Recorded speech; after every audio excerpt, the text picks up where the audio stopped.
Hey, this is Chris Goff, and in this training video in REIPro, we're going to talk about wholesaling it from the seller and then wholesaling it to a new buyer.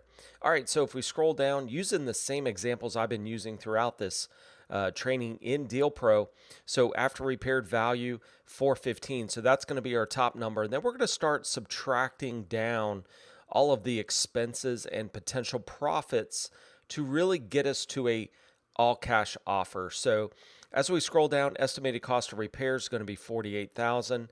Hedge expense of 10%. That's just a buffer in case your analysis was not figured correctly. Closing costs, which would be for your new buyer side, monthly holding costs, which would be for your new buyer side. And again, you can click these down and be more specific. Repair period, 2 months. Marketing cost and selling costs, and you can just go down and fill these out. So those are going to be costs associated with the new buyer that you're actually going to wholesale it to, because we have to get to that all cash offer. What can we actually pay the seller? Now, if you scroll up to the profit centers and you were required and you said, hey, I have to get 2% as my wholesaling fee, where the buyer is going to get 15%, which is more of a general rule of thumb for all investors out there that are going to buy homes. Some want more, some want less, but a good average to keep around is that 15%. Now, this is going, if you change any of these numbers, it's ultimately going to change your maximum cash offer. Okay, so you might have certain buyers that say, hey, I need to make 62,000.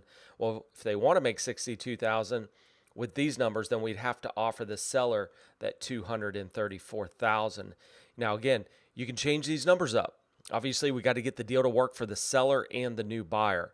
Okay, so change these numbers as needed to make the deal work. Also, utilizing step 4 will also help you fine tune exactly what that offer needs to be, and then your profits could be dictated from that point. You could now print this, save it, and go through it. I think, just keep practicing going through this, and the more you do, the smarter you're going to get at. So anyways, hope you learned some tips, and we look forward to seeing you on the next training video.